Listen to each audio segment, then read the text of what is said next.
right, I am here with the legendary Ricky the Dragon Steamboat, Hall of Famer, of course, former NWA World Heavyweight Champion, as well as a former WWF Intercontinental Champion. Welcome to the Two-Man Power Trip of Wrestling. Thank you. Now, Mr. Steamboat, first and foremost, just wanted to talk... Call me Rick. Oh, I'm sorry. You said it before. I'm sorry. Rick, just want to talk about memories of a wrestler we actually got the privilege of talking to before he passed on, but I know he was a big part of your career, especially in the NWA and everything else, was the American Dream, Dusty Rhodes. Do you have fond memories of Dusty?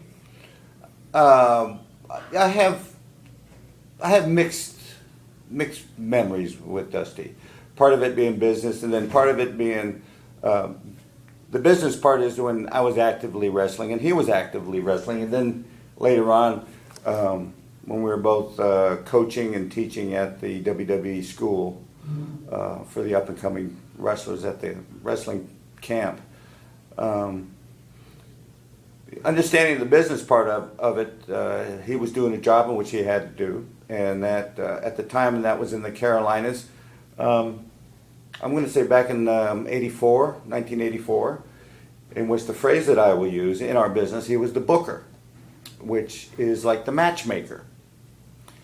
And it makes it kind of hard when you have harder for me and everybody else, when you are the booker, the matchmaker, and you also are still actively wrestling. Right. A lot of the guys that were bookers in different territories around the country were mostly guys that have been retired from the ring, so they did, they weren't wrestling and then also penciling in themselves in specific matches, and so, but and I didn't come to realize this until maybe a couple of months ago.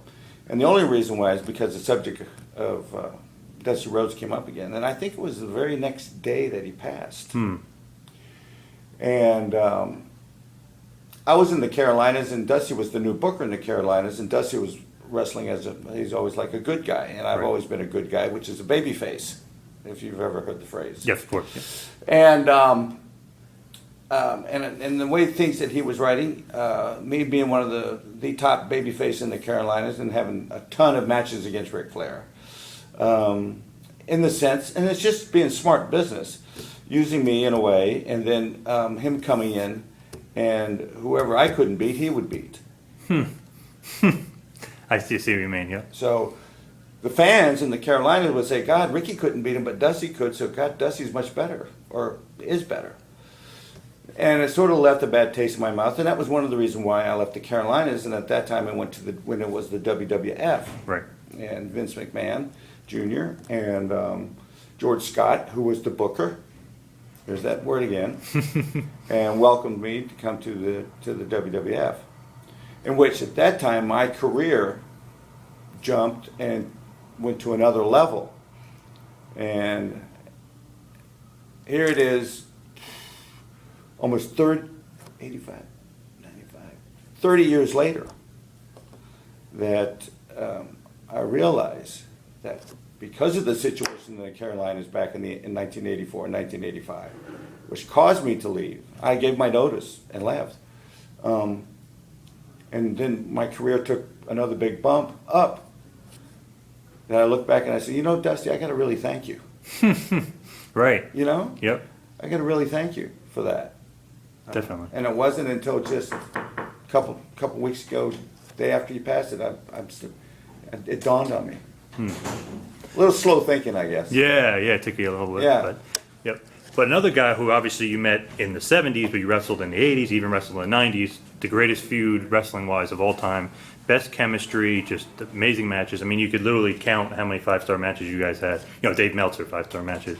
Just off the charts. You and the Nature Boy, Ric Flair. Yeah. What was it like wrestling him then in the 70s, then in the 80s when you guys put on the greatest matches ever, and then in the 90s when you guys are still putting on classics? Understand, when I first met Ric Flair, and that was 1977 in the Carolinas, that I was still, and always will be, in the learning process. And he taught me so much the first couple of years that we were wrestling against each other. just teaching me stuff that you could only teach at the moment that it happened. Hypothetically, you just can't sit and say, okay, well, if we did this, this, and this, and then what would you do to react to that? You know, because most of the best stuff that comes out of an individual in the course of a match is him playing off of what just happened and for that moment. How do you capture that moment? How do you capitalize on it? And then maybe take it farther. And it's hard to just do it, sitting, talking, and having a meeting. And when you're out there and participating and getting a crowd reaction and listening for that, and you get firsthand on what to do right and what to do wrong. Early on, I was doing a lot of things wrong, and Flair was forever correcting me, and he was teaching me. Now, that being said, we fast forward a couple of years, and him and I are still having feuds. We had feuds in the Carolinas for almost 8 years, on and off. And my light bulb kept clicking on, and I said, "Oh, I get it. I see what you're trying to say."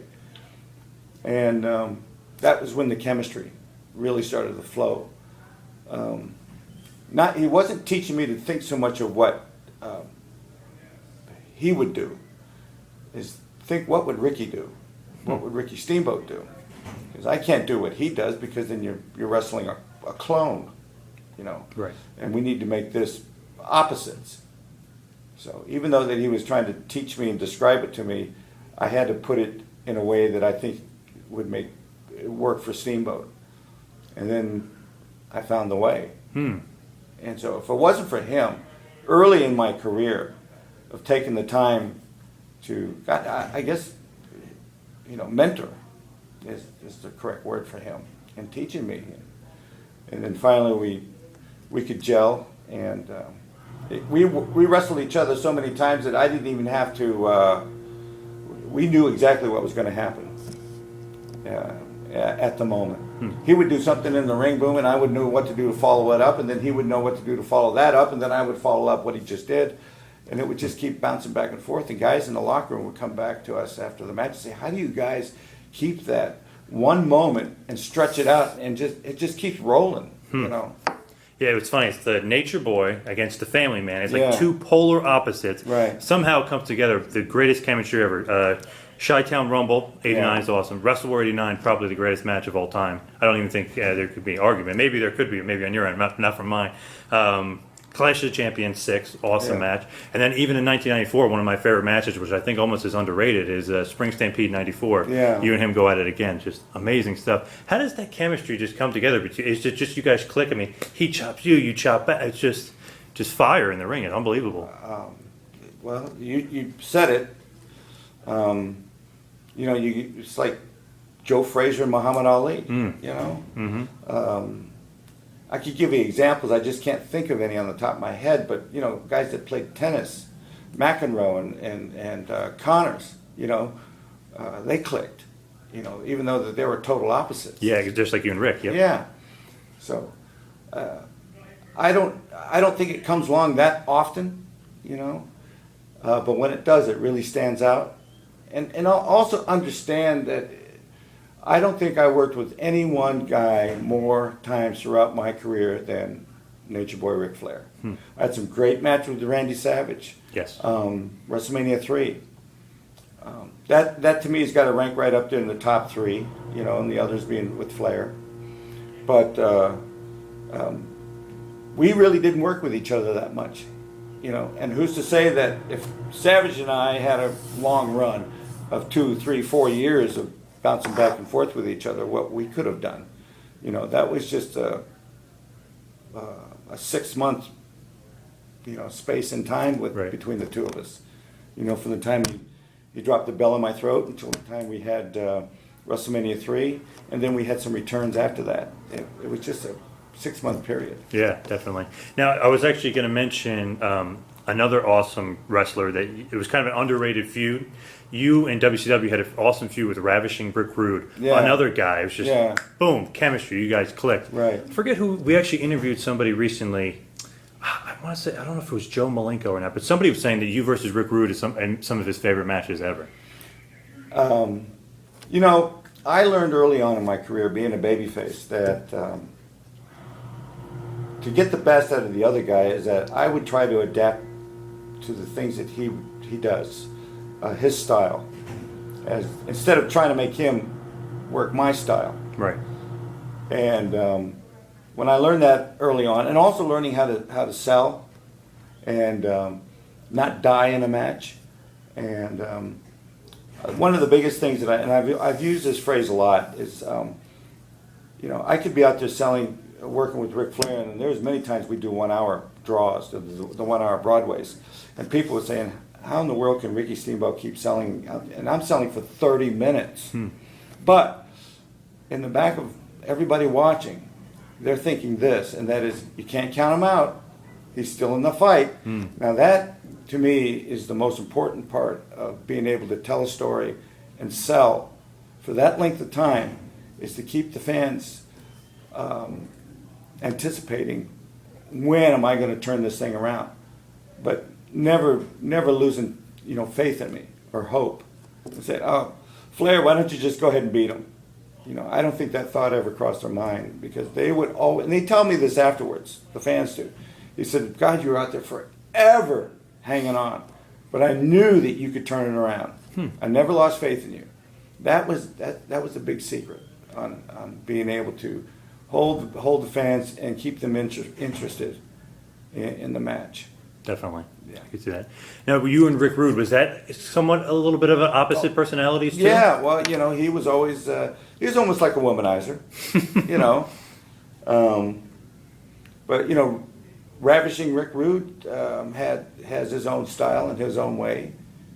And, a little bit of a cross between some Ric Flair isms. Yeah, definitely. But I learned, like I said earlier, to be able to adapt myself. And a lot of the guys were saying, Ricky, you're a damn chameleon. Because it doesn't matter who you're in the ring with, you adjust and you adapt.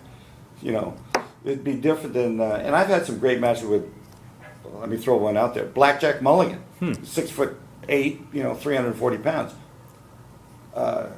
Nowhere near could do the pace of a Rick Rude or a Randy Savage. Right. No. So you have to, Greg Valentine the same way. He worked very much like his father. Greg was very slow and plodding and just steadfast. Once again, nowhere near like a Randy Savage or a Flair. And we're just going, we're in fifth gear all night long. Right. Pedal to the metal. And I learned early on that I get the best out of the other guy when I can adapt to what he's comfortable with, and then I sprinkle in some Ricky Steamboat isms throughout. Perfect. Yeah. Yeah. Yep. Yeah. And that's a great, like Don Morocco and manager Mr. Fuji early Great feud. on. Yeah. Great feud, yeah. Jake the Snake Roberts. Another great feud. Yeah. Everybody having their own different way of doing stuff, and me, I have to do my homework and know what this guy likes to do, and what is his pace. And all the guys tell me, all of them, he said, Ricky, over the years, I've always had my best matches with you. You always brought the best out. And I always said, no, you always brought the best out on me. And the best out on me is knowing you. Right. You know what I mean? Yep. Knowing you and knowing what you like and capitalizing on it. And sometimes even some of the signature things that each guy would do in the match, his signature stuff, I could add a little bit of a twist to it, or add a little bit of this or that to it, and he would be able to maybe take it to another level. Yep, makes sense. Yeah. I think one of the biggest things in this whole, in everybody's career, is that out there to being a performer and an entertainer, is, are you able to tell a story? You were the best at it. You have to tell a story. You have to tell a story that the fans can understand what the story is about, And because of Ric Flair and in the Carolinas, and because of we wrestled each other a lot every night, and we might, on Monday night, we might be in Greenville, South Carolina. On Tuesday night, we're in Columbia, South Carolina. 90 miles apart, hour and a half difference, right? A lot of fans would come from Greenville to Columbia. So could Flair and I have the very same match that we had in Greenville the night before? No. Change it up. But also understand, we never talk about it. We would change it on the fly, in the match, going forward. Do you have a favorite match with Rick? I mean, there's a million of them, but do you have a favorite match of all time with Ric Yes, Flair? I do. Oh, you do? Okay. Yeah. It wasn't taped. Oh. We had wrestled each other so many times in Charlotte at the Coliseum. And George Scott, who was the booker at the time, came up and said, I don't care how you do it, but Flair is, we're going to put Flair over tonight. No problem. We've had so many 1 hour Broadways, draws, you know. Yep. And he says, make it something hot. Leave these fans buzzing. And you don't have to go all night, he said. You know, you're going 60 minutes all the time. You know, 25, 30 minutes and really shock these people. And make it hot, you know, like you cheated. So we get out there and we wrestle, and it's 10 minutes, 15, 20, 25, 30 minutes go by, 40 minutes, 45, 50 minutes, 55 minutes. By now, the fans are going, oh, they're going to wrestle to a draw again. Right. We have done it. They have done it so many times. They're going to wrestle to a draw. 56 minutes. Now we get down to back then the announcer would announce, because back then also we had 60-minute time limits. So the announcer would announce, 30 minutes gone, 30 to go. 45, 15 to go, 10, and then 5 minutes. 55 gone, 5 to go, 4 to go, 3 to go, 2 to go. 1 to go. We got 1 minute, and this match is going to end up in a draw. And with about a minute and a half to go, here comes Steamboat, starts making his comeback. Boom, boom, boom, boom, boom. I'm pinning Flair over and over again. Now he's in 30 seconds left, 15 seconds left. Flair does the Iggy where he just looks at me and backs off in the corner. I charge him. He yanks my feet out from under me. I go down on my back. The referee goes down and count. He puts his feet up on the rope, second rope in the corner. The referee counts 1, 2, 3 as the announcer's going 5, 4, 3. 2 seconds left. And Flair won, cheated, putting his foot on the rope. Crowd was nuts. I look up, I'm laying on my back, and I look up at the clock. It's like a basketball clock, 4 sides, and I look up at it, and Flair's like over there, and he goes, there was a lull in the building, like, whew. Fans are looking at us, looking at the clock, looking at us, looking at the clock, and then they erupted. They started throwing stuff at Flair. Oh, man. You no good, Yeah. cheater, bam, bam, bam. And Flair looked at me before he rolled out, and he goes, we got him tonight, didn't we? And he rolls out of the ring, and he's running back to the locker room, hunker down with stuff being thrown at him. And the announcer, after the match came out, he says, how do you guys do that? There was like 2 or 3 seconds left on the clock. I'm counting down as the referee's counting down. The timing you two have. I said, that's just us. Awesome. Unbelievable. That is one of my all-time favorites. And it's only because of the timing involved.